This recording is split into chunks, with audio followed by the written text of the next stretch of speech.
अथ प्राणप्रतिष्ठा।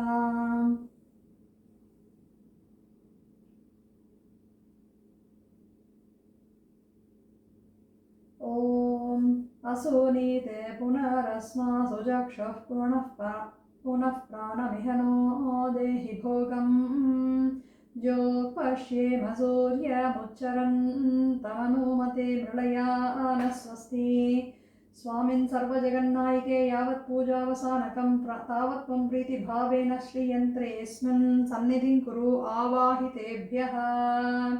ॐ ऐं ह्रीं श्रीं ऐं ग्लौं ऐं नमो भगवति वार्तालि वार्तालि वाराहि वाराहि वराहमुखि वराहमुखि अन्धे अन्ध्रे नमः रुन्दे रुन्दे नमः जम्बे जम्बे नमः मोहे मोहे नमः स्तम्भे स्तम्भे नमः सर्वदुष्टप्रदुष्टानां सर्वेषां सर्वाच्युतचक्षुर्मखगति जिह्वासमनं गुरु गुरु शीघ्रं वश्यम् ऐं ग्लौं ठः ठः ठः ठः हुम् अस्त्राय फट् तं पृथिव्यात्मने गन्धं कल्पयामि हमाकाशात्मने पुष्पं कल्पयामि हम वायुवात्मने धूपं कल्पयामि हम अग्न्यात्मने दीपं कल्पयामि हम अमृतात्मने अमृतं कल्पयामि हम सर्वात्मने समस्तोपचारान् समर्पयामि।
ॐ मेघश्यामरुचिं मनोहरकुचां नेत्रत्रयोद्भासितां कोलास्यां शशिशेखरामचलया दंष्ट्रातले शोभितां बिभ्राणां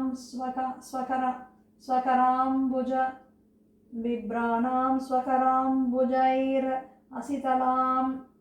अलसितां चर्मसी पाशं श्रिणीं वाराहीम् अनुचिन्त्य चिन्तयेद्ध्याय वररूढां शुभालङ्कृतिं विद्युद्रोच्चिर्हस्तपद्मैर्दधाना पाशं शक्तिम् उद्गरं चाङ्कुशं च नेत्रोद्भुतैर्वीतिहोत्रैस्त्रिनेत्रा वाराहीनः शत्रुवर्गं क्षिणोत्। ॐ श्रीवाराही देव्यै नमः। ध्यायामि आवाहयामि।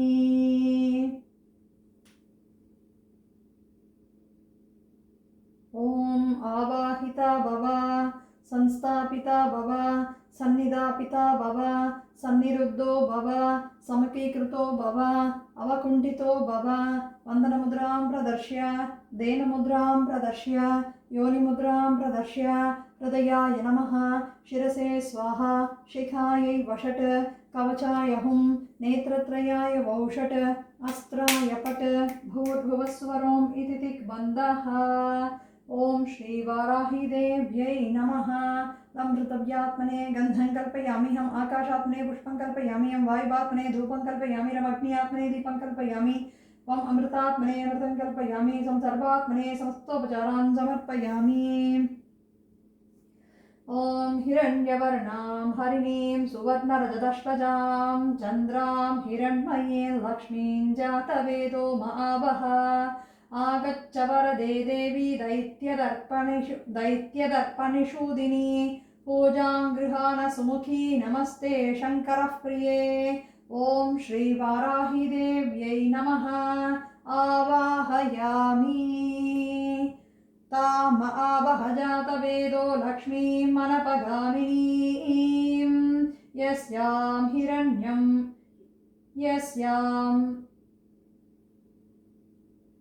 ताम आवहजातवेदो लक्ष्मीमनपगामिनीं यस्यां हिरण्यं विन्देयङ्गामश्वं पुरुषानहम् अनेकरत्नसंयुक्तं नानामणिगणान्वितं मातस्वर्णमयं दिव्यमानसं प्रतिगृह्यताम्। ॐ श्रीवाराहिदेव्यै नमः। नवरत्नखचितसुवर्ण सिंहासनं समर्पयामि। अथ पाद्यम् अश्वपूर्वामृतमध्यां हस्तिनादप्रबोधिनीं श्रियं देवीमुपह्वये श्रीर्मादेवीर्जुषतां गङ्गादिसर्वतीर्थेभ्यो मया प्रार्थनया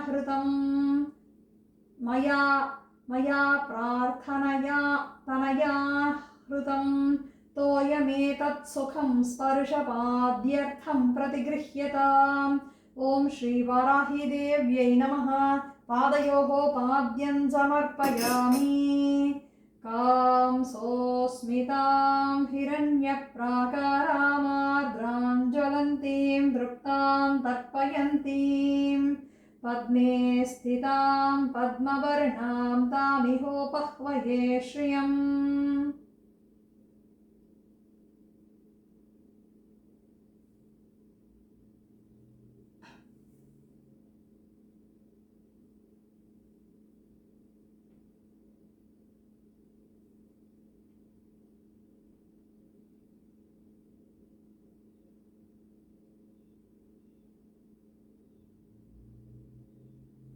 कांसोऽस्मितां हिरण्यप्राकारामार्द्रां ज्वलन्तीं तृप्तां तर्पयन्तीं पद्मे स्थितां पद्मवर्णां तामिहोपह्वये श्रियम्।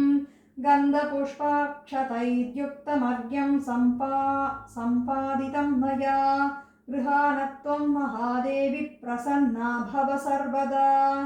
ॐ श्रीवाराहिदेव्यै नमः। हस्तयोः अर्घ्यं समर्पयामि। चन्द्रां प्रभासां यशसा ज्वलन्तीं श्रियं लोके देवजुष्टामुदारां तां पद्मिनीमीं शरणमहं प्रपद्ये लक्ष्मीर्मीनश्यतां त्वां वृणे आचम्यतां त्वया देवि भक्तिर्मे ह्यचलां कुरु ईप्सितां मे वरं देहि परत्र च परां गतिम्। ॐ श्रीवाराहिदेव्यै नमः। आचमनीयं समर्पयामि।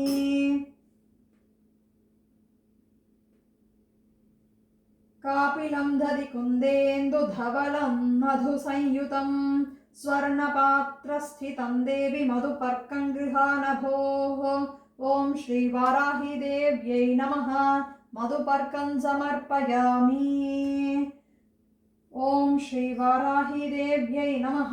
पञ्चामृतं मया नित्यं पयोदधिघृतं मधु शर्करादिसमायुक्तं स्नानार्थं प्रतिगृह्यताम्।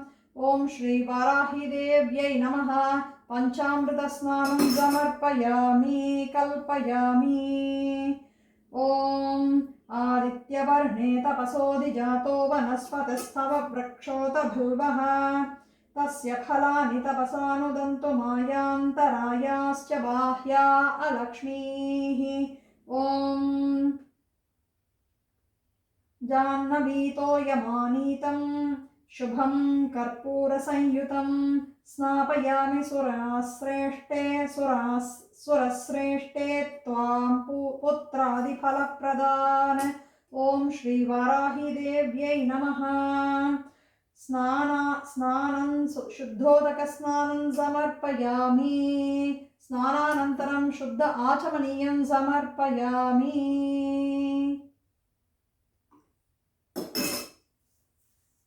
वस्त्रं उपैतु मां देवसखः कीर्तिश्च मणिना सह प्रादुर्भूतोऽस्मि राष्ट्रेऽस्मिन् कीर्तिमृद्धिं ददातु मे वस्त्रं च सोमदेवत्यं लज्जायास्तु निवारणम् मया निवेदितं भक्त्या गृहाण परमेश्वरी ॐ श्रीवाराही देव्यै नमः वस्त्रयुग्मं कल्पयामि समर्पयामि क्षुत्पिपासामलां ज्येष्ठामलक्ष्मीं नाशयाम्यहम् अभूतिमसमृद्ध्यं च सर्वान् निर्नुद मे गृहात् स्वभावसुन्दराङ्गार्थे नानाशक्त्या श्रुते शिवे भूषणानि विचित्राणि कल्पयाम्यमरार्चिते ॐ श्रीवाराही देव्यै नमः आभरणानि समर्पयामि कल्पयामि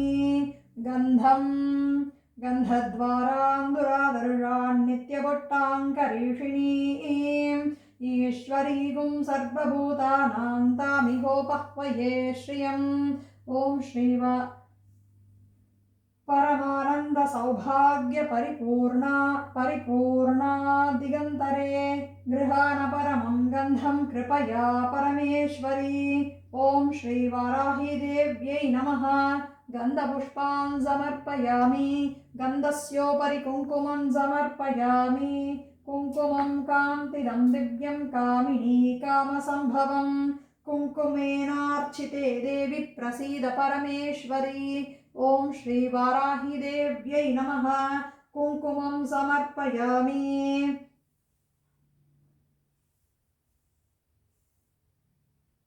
चक्षुभ्यां कज्जलं रम्यं सुभगे शक्तिकारिके कर्पूरज्योतिरुत्पन्नं गृहाण परमेश्वरी ॐ श्रीवाराही देव्यै नमः कज्जलं समर्पयामि सौभाग्यसूत्रं वरदे सुवर्णमणिसंयुते कंठे गृहाण देवेशि सौभाग्यं देहि मे सदा ॐ श्रीवाराही देव्यै नमः सौभाग्यसूत्रं कल्पयामि समर्पयामि हरिद्राचूर्णं कल्पयामि समर्पयामि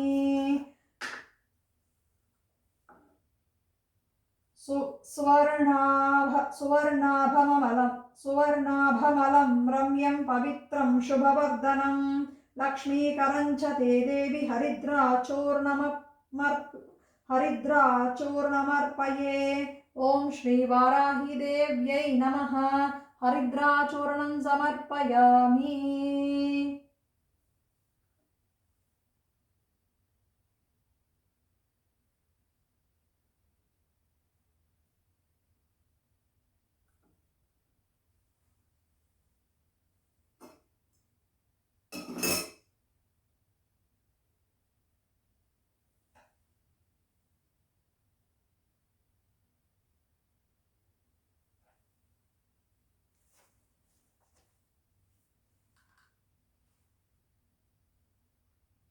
रञ्जिता कुङ्कुमौघेण अक्षताश्चापि शोभनाः ममैषां देवि दानेन प्रसन्ना भवमीश्वरी ॐ श्रीवाराही देव्यै नमः अक्षतान् समर्पयामि पुष्पमालां कल्पयामि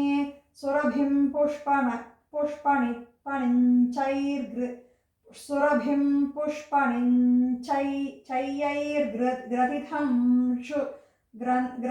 ग्रन्थितं शुभमालिकां ददामि तव शोभार्थं गृहाण परमेश्वरी ॐ श्रीवाराही देव्यै नमः पुष्पमालां कल्पयामि समर्पयामि मनसः काममाकूतिं वाचः सत्यमशीमहि पशूनां रूपमन्नस्य मयि श्रीश्रयतां यशः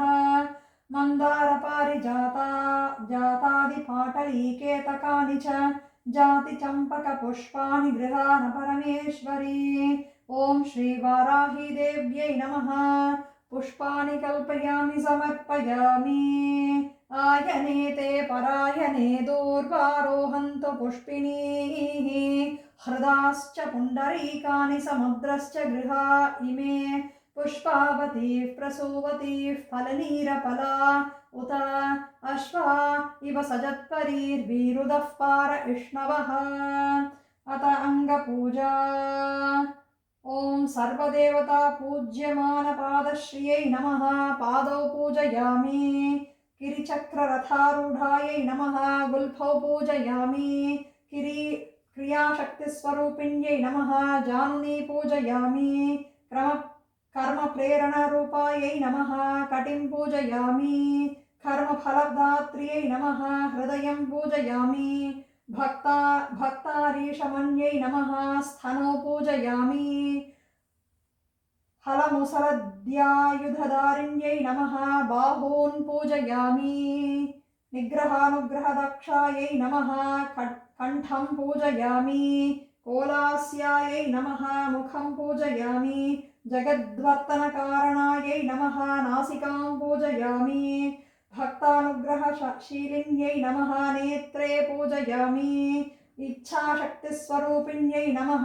कर्णौ पूजयामि। चन्द्रशेखरायै नमः। शिरः पूजयामि। शुभालङ्कृतये नमः। सर्वाण्यङ्गानि पूजयामि। ओम अत शक्ति पूजा। ओम उच्चाटनी शक्ति सेवितायै श्री वाराही देव्यै नमः। ओम उच्चाटनेशि शक्ति सेवितायै श्री वाराही देव्यै नमः। ओम शोषणी शक्ति सेवितायै श्री वाराही देव्यै नमः। ओम शोषणेशि शक्ति सेवितायै श्री वाराही देव्यै नमः। ओम मारणे शक्ति सेवितायै श्री वाराही देव्यै नमः। ओम मारणेशि शक्ति सेवितायै श्री वाराही देव्यै नमः। ओम भीषणी शक्ति सेवितायै श्री वाराही देव्यै नमः। ओम भीषणेशि शक्ति सेवितायै श्री वाराही देव्यै नमः। ओम त्रासनी शक्ति सेवितायै श्री वाराही देव्यै नमः।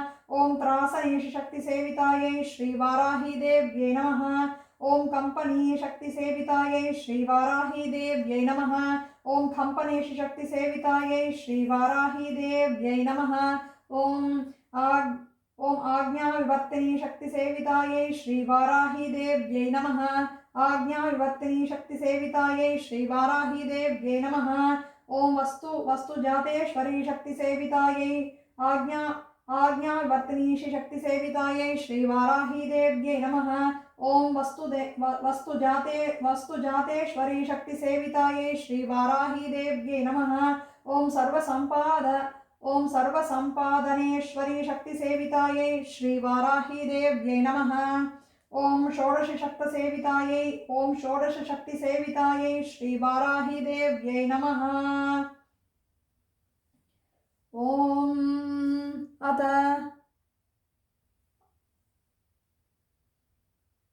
ओम वराहवदनायै नमः। ओम वाराह्यै नमः। ओम वररूपिण्यै नमः। ओम क्रोडाननायै नमः।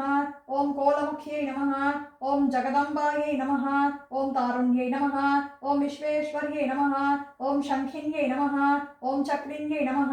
ओम खड्गशूलगदाहस्तायै नमः। ओम मुसलधारिण्यै नमः। ओम हलसकादि समायुक्तायै नमः। ओम भक्तानाम् अभयप्रदायै नमः। ओम इष्टार्थदायिन्यै नमः। ओम घोरायै नमः। ओम महाघोरायै नमः। ओम महामायायै नमः। ओम वार्ताल्यै नमः। ओम जगदीश्वर्यै नमः। ओम अंधे अंधिनि नमः। ओम अंधे अंधिन्यै नमः। ओम रुन्धे रुन्धिन्यै नमः। ओम जम्भे जम्भिन्यै नमः। ओम मोहे मोहिन्यै नमः। ओम स्तंभे स्तंभिन्यै नमः। ओम देवेश्यै नमः। ओम शत्रुनाशिन्यै नमः। ओम अष्टभुजायै नमः। ओम चतुर्हस्तायै नमः। ओम उन्मत्त भैरवांगस्थायै नमः।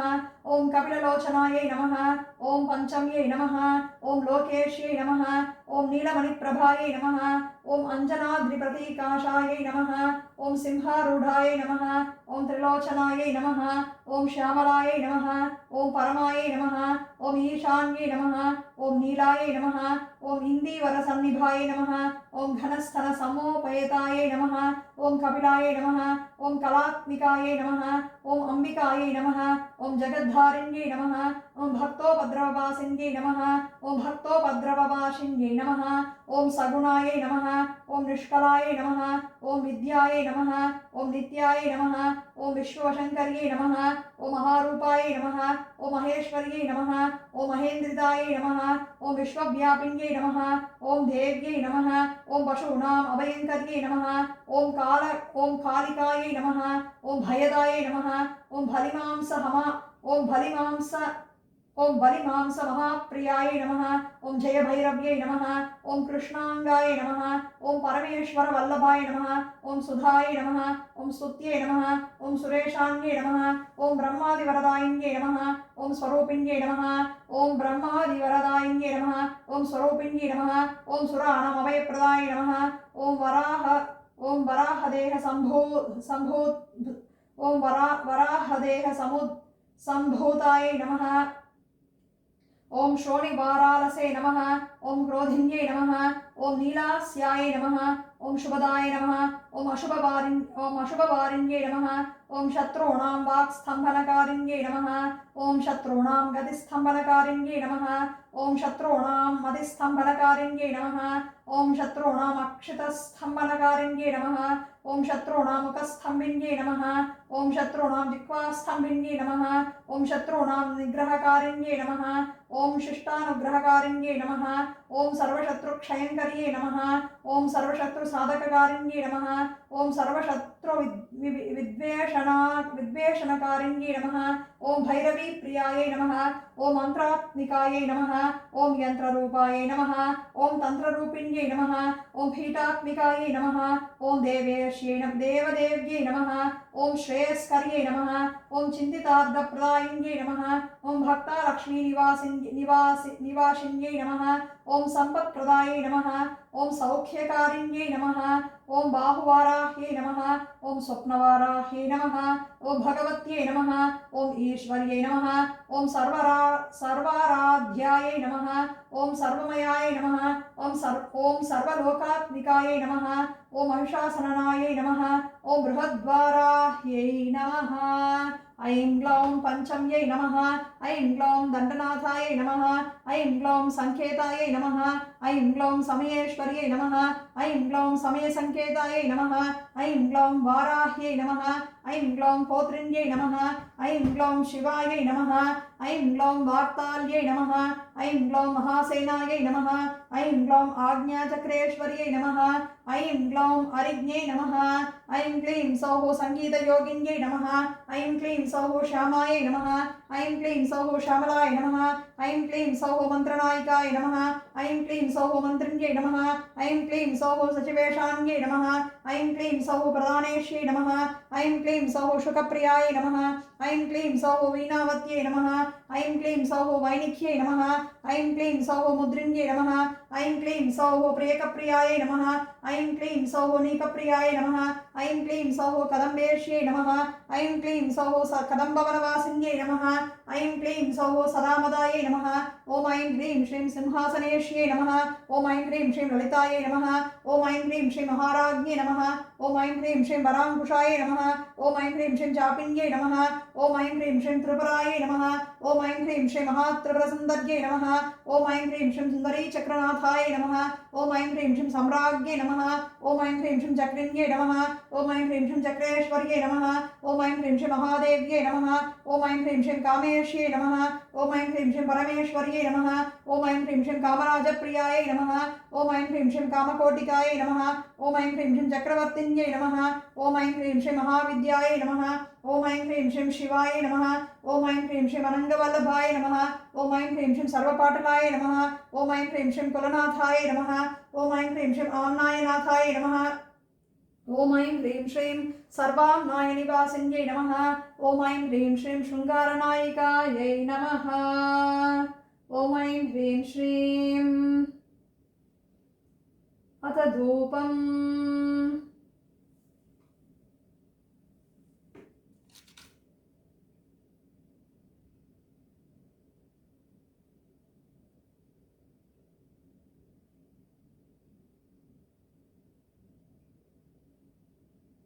ॐ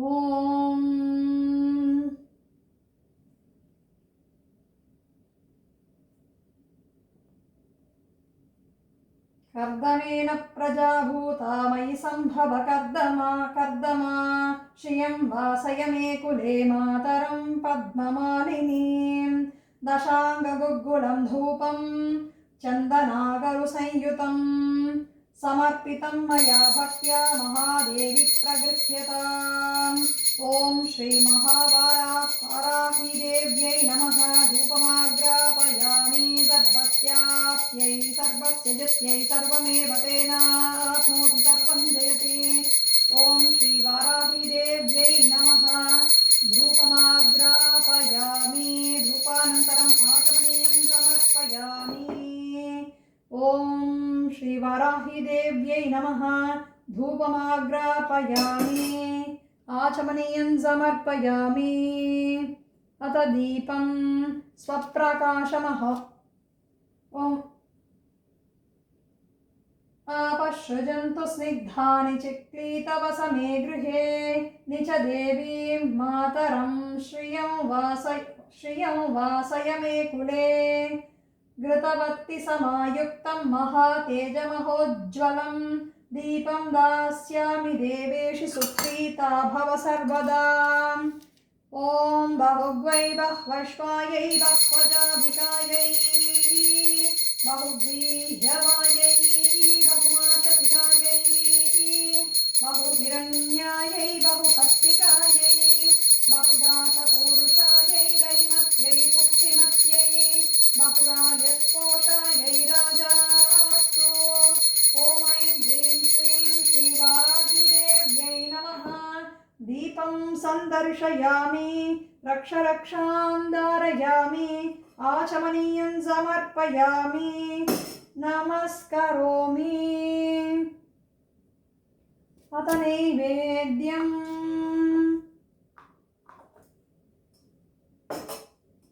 आर्द्रां पुष्करिणीं पुष्टिं पिङ्गळां पद्ममालिनीं चन्द्रां सूर्यां हिरण्मयीं लक्ष्मीं जातवेदो महावः।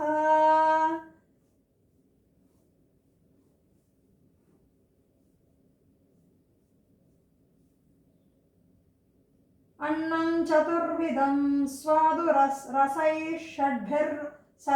रसैः षड्भिः समन्वितं नैवेद्यं गृह्यतां देवि भक्तिर्मेह्यचलां कुरु। ॐ श्रीवाराहिदेव्यै नमः। नैवेद्यं कल्पयामि समर्पयामि। निर्वीशकरणार्थे तार्क्षमुद्रां प्रदर्श्य वम् अमृतीकरणार्थे धेनुमुद्रां प्रदर्श्य पवित्रीकरणार्थे शङ्खमुद्रां प्रदर्श्य संरक्षणार्थे चक्रमुद्रां प्रदर्श्य विपुलमायाकरणार्थे मेरुमुद्रां प्रदर्श्य। ॐ भूर्भुवस्सुवः तत्सवितुर्वरेण्यं भर्गो देवस्य धीमहि धियो यो नः प्रचोदयात्। देवः सवितः प्रसुवा सत्यं तप्तेन परिष्णुषामि अमृतमस्तु अमृतोऽवस्तरनमसि। ॐ प्राणाय स्वाहा ॐ अपानाय स्वाहा ॐ व्यानाय स्वाहा ॐ उदानाय स्वाहा ॐ समानाय स्वाहा ॐ ब्रह्मणे स्वाहा। नैवेद्यं निवेदयामि मध्ये मध्ये अमृतपानीयं समर्पयामि सर्वत्र अमृतापिदानमसि। हस्तप्रक्षालनं समर्पयामि मुखप्रक्षालनं समर्पयामि पादप्रक्षालनं समर्पयामि आचमनीयं समर्पयामि। ऐं ह्रः द्राक्षा खर्जूर कदली पनसाम्रक पित्यकं नारिकेली जम्द्वापि फलानि प्रतिगृह्यताम्। ॐ श्रीवाराहिदेव्यै नमः। ऋतुफलं समर्पयामि कल्पयामि आर्द्रां यक्करिणीं यष्टिं सुवर्णां हेममालिनीं सूर्यां हिरण्मयीं लक्ष्मीं जातवेदो महावः। एलालवङ्गकस्तूरी कर्पूरैः सुष्ठुवासितां वीटिकां वीटिकामुखवासार्थमर्पयामि सुरेश्वरी। ॐ श्री वाराही देव्यै नमः। ताम्बूलपूरितमुख्यै नमः। पूगीफलसमायुक्तं नागवल्लीदलैर्युतं कर्पूरचूर्णसंयुक्तं ताम्बूलं प्रतिगृह्यताम्। ताम्बूलं कल्पयामि नमः। आचमनीयं कल्पयामि। ॐ श्री वाराही देव्यै नमः। ताम्बूलं कल्पयामि नमः। आचमनीयं कल्पयामि। अथ कर्पूरनीराजनं सन्दर्शयामि। ताम आवह जातवेदो लक्ष्मीमनपगामिनीं यस्यां हिरण्यं प्रभूतं गावो दास्यो स्वाहान् विन्देयं पुरुषानहम्। ॐ नीराजनं सुमङ्गल्यं कर्पूरेण समन्वितं चन्द्रार्कवह्निसदृशं महादेवी नमोऽस्तुते। ॐ श्री वाराही देव्यै नमः। कर्पूरनीराजनं सन्दर्शयामि।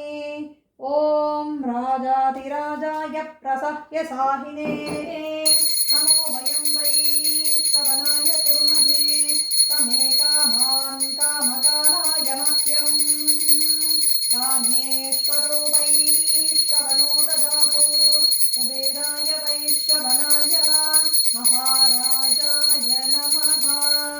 ॐ श्री वाराही देव्यै नमः। कर्पूरनीराजनं सन्दर्शयामि। रक्षां धारयामि। नमस्करोमि सकलाराधनैः सुवर्चितम्। अनया पूजा श्री महावाराही देवी प्रियन्ताम्। सर्वं श्री जगदम्बार्पणमस्तु। अथ मन्त्रपुष्पम्। योपां पुष्पं वेद पुष्पवान् प्रजावान् पशुमान् भवति। चन्द्रमा वा अपां पुष्पं पुष्पवान् प्रजावान् पशुमान् भवति। य एवं वेद योपामायतनं वेद आयतनवान् भवति।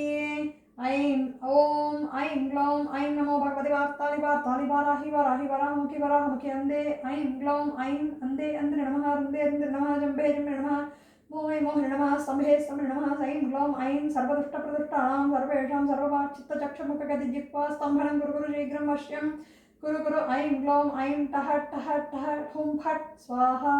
ॐ श्री वाराही देव्यै नमः। मन्त्रपुष्पां कल्पयामि समर्पयामि। ॐ यानि कानि च पापानि जन्मान्तरकृतानि च तानि प्रणश्यन्ति प्रदक्षिणपदे पदे। पापोऽहं पापकर्माहं पापात्मा पापसम्भव त्राहि मां कृपया देवि शरणागतवत्सले। ॐ अन्यथा शरणं नास्ति त्वमेव शरणं मम तस्मात् कारुण्यभावेन रक्ष रक्ष महेश्वरी। ॐ श्री वाराही देव्यै नमः। आत्मप्रदक्षिणनमस्कारान् कल्पयामि समर्पयामि। अथ प्रार्थना। ॐ ज्ञानिनामपि चेतांसि देवी भगवती सा बलादा हृष्यमोहाय महामाया प्रयच्छति। दुर्गे स्मृता हरसि भीतिमशेषजन्तो स्वस्थैः स्मृता मतिमतीव शुभां ददासि। दारिद्र्य दुःखभयहारिणिकात्मदन्या सर्वोपकारकरणाय सदार्द्रचित्ता। सर्वमङ्गलमाङ्गल्ये शिवे सर्वार्थसाधिके शरण्ये त्र्यम्बके गौरि नारायणि नमोऽस्तुते। शरणागतदीनार्धवरित्राणपरायणे सर्वस्यार्तिहरे देवि नारायणि नमोऽस्तुते। सर्वस्वरूपे सर्वेशे सर्वशक्तिसमन्विते भयेभ्यस्त्राहि नो देवि दुर्गे देवि नमोऽस्तुते। रोगानशेषानपवंसि तुष्टारुष्टातु कामान् सकलानभीष्टान् त्वामाश्रितानान्न विपन्नराणां त्वामाश्रिता ह्याश्रयतां प्रयान्ति। सर्वबाधाप्रशमनं त्रैलोक्यस्याखिलेश्वरी एवमेव त्वया कार्यमस्मद्वैरिविनाशनम्। ॐ श्री वाराही देव्यै नमः। प्रार्थनापूर्वकनमस्कारान् कल्पयामि समर्पयामि। ॐ श्री वाराही देव्यै नमः। समस्तराज उपचारान् समर्पयामि। ॐ श्री वाराही देव्यै नमः। अथ क्षमा प्रार्थना। अपराधसहस्राणि क्रियन्ते हरिनिशं मया दासोऽयमिति मां मत्वा क्षमस्व परमेश्वरी आवाहनं न जानामि विसर्जनं पूजां विधिं च जानामि क्षमस्व परमेश्वरी मन्त्रहीनं क्रियाहीनं भक्तिहीनं परात्परे यत्पूजितं मया देवी परिपूर्णं तदस्तु ते। ॐ श्री वाराही देव्यै नमः। क्षमा प्रार्थनां कल्पयामि समर्पयामि। गुह्यादिगुह्य गोप्त्री त्वं गृहाणास्मत् कृतं जपं सिद्धिर्भवतु मे देवि त्वत्प्रसादात् सुरेश्वरी सर्वं श्रीजगदम्बार्पणमस्तु। अनया मया कृतेन श्रीसुक्तविधानपूर्वकध्यानावाहनादि षोडशोपचारपूजेन भगवती सर्वात्मिका श्रीवाराही देवी सुप्रीता सुप्रसन्ना वरदा भवतो तथास्तु। ॐ श्रीवाराही देव्यै नमः। अथ तीर्थप्रसादम्। अकालमृत्युहरणं सर्वव्याधिनिवारणं समस्तपापक्षयं श्रीतमः त्रिपुरसुन्दरिपादोदकं पावनं शुभमस्तु नित्यमङ्गलानि भवन्तु।